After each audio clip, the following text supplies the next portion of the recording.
পশ্চিম মেদিনীপুরের মোহনপুরের বাসিন্দা এবং তারপর মঙ্গলবার আচমকাই তার স্ট্রোক হয় এবং সেখান থেকে ডেবরা হাসপাতাল হয়ে আমাদের বাইপাস লাগোয়া আর.এন.টেগর হাসপাতালে ভর্তি করা হয় এবং তারপর আজকে সকালে তার জীবনাবসান হয়, মৃত্যু হয়।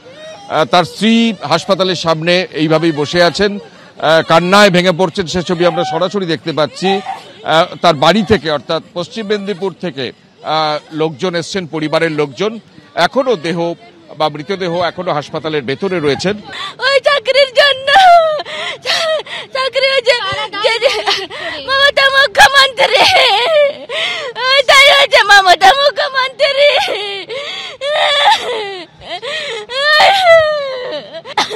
ওই চাকরি চলে যাওয়ার পর অনেক চিন্তা করতো, ওই মানসিক অবস্থা একদম ভেঙে পড়তো, অনেক চিন্তাই করতো।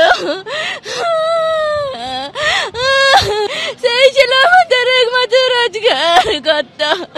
অনেক কষ্ট করে আমার শাশুড়ি মা অনেক কষ্ট করে মানুষ করেছিল। ওই চাকরি চলে যাওয়ার পর আমার শাশুড়ি মাও মারা গেল, 1 বছর হয়েছে। আর আমার শ্বশুর বাবা সাথে আছে। আর আমি কি করবো? ছোট বাচ্চা, আমার 2 বছর বয়স, কি করে থাকবো? সুবল বাবু কি বলতেন তার মানসিক যন্ত্রণার কথা? তিনি বলতেন আপনাকে?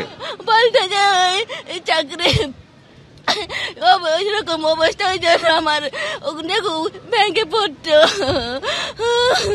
চাকরি চলে যাওয়ার জন্য আমার স্বামী চলে গেছে। মুখ্যমন্ত্রীকে নিত, আমার স্বামী তো যোগ্য শিক্ষক, কেন নেমে দিল না?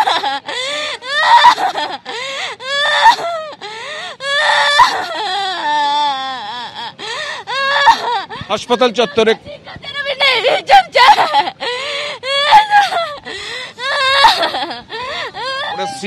ভেঙে পড়ছেন, বারবার প্রশ্ন তুলছেন। উনি তো যোগ্য শিক্ষক ছিলেন এবং মানসিক যন্ত্রণায় ভেঙে পড়েছিলেন চাকরি চলে যাওয়ার পর। তুমি জানো যে বহু শিক্ষকের চাকরি চলে গেছে এবং তারা দীর্ঘদিন আন্দোলন করেছেন এবং সেই আন্দোলনেও এই সুবল সোরেন ছিলেন। চাকরিহারা শিক্ষকের মৃত্যুতে উত্তেজনা আর.এন.টেগরে যে উত্তেজনার ছবি নজরে আসে আপনাদের সামনে রেখেছি, সেই ছবি। হাসপাতালের সামনে বিক্ষোভ দেখায় চাকরিহারাদের একাংশ। মৃত চাকরিহারা শিক্ষকের দেহ নিয়ে যেতে বাধা দেন তারা, গাড়ির সামনে শুয়ে বিক্ষোভ দেখান তারা। চোরের মতো দেহ নিয়ে যাওয়া হচ্ছিল, এমনটাই অভিযোগ চাকরিহারা শিক্ষকদের।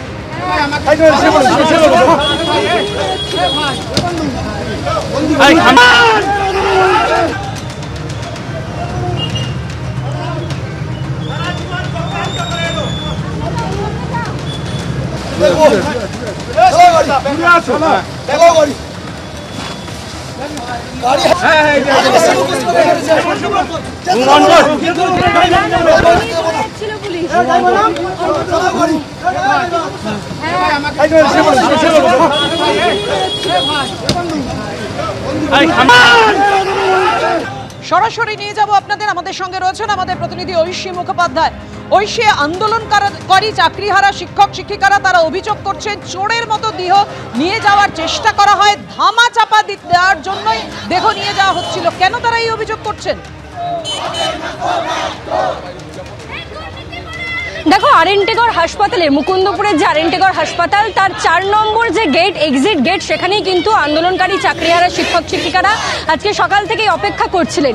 যখন থেকে তারা শুনতে পেয়েছেন যে সুবল সোরেন মারা গিয়েছেন, তারপরে তাকে শ্রদ্ধা জানাতে, তার পরিবারের প্রতি সহমর্মিতা জানাতে কিন্তু চাকরিহারা শিক্ষক শিক্ষিকারা এখানে এসে উপস্থিত হন। সকাল থেকে অপেক্ষা করার পরেই হঠাৎ করেই দেখা যায় একটি শববাহী গাড়ি সেখান থেকে সামনের থেকে বেরিয়ে যায়। প্রথমে তারা বুঝতে পারেননি, পরবর্তীতে আরেকজন চাকরিহারা শিক্ষক এসে জানান যে ওই গাড়িতেই কিন্তু দেহ তোলা হয়েছে সুবল সোরেনের। অর্থাৎ পুলিশ কোনো কিছু না জানিয়ে সেই দেহ নিয়ে চলে যাচ্ছিল। তারপরে তারা অভিযোগ তোলেন এবং তারা অভিযোগ তোলেন যে পূর্ব পরিকল্পিতভাবে যেভাবে অভয়ার ক্ষেত্রে দেহ নিয়ে চলে যাওয়া হয়েছিল পুলিশের তরফে, এক্ষেত্রেও কিন্তু সেই প্রয়াসই তারা করেছিলেন। এবং তারই পরে সিগন্যালের কাছে এসে যখন গাড়ি আটকায়, তখন কিন্তু চাকরিহারা শিক্ষক শিক্ষিকারা রীতিমতো রাস্তায় শুয়ে পড়ে সেই শববাহী যে গাড়ি, সেই গাড়িকে কিন্তু তারা আটকে দেয় এবং সেই গাড়ি এখন এই মুহূর্তে দেখা যাচ্ছে যে তারা মিছিল মিছিল করে মুকুন্দপুরের যে মেন রোড সেই মেন রোড দিয়ে ক্রমেই বাইপাসের দিকে যাচ্ছেন এবং তারা কি কারণে কি অভিযোগ আমি তাদেরকে জিজ্ঞেস করব। যখন দেহ বের করে নিয়ে যাওয়া হচ্ছিল আপনারা কি জানতেন না? আমরা জানতাম না, আমরা ওই অপেক্ষা করছিলাম। আমাদের সহকর্মী একজন যোগ্য শিক্ষক গত কয়েকদিন ধরে অসুস্থ হয়ে হসপিটালে ভর্তি ছিলেন।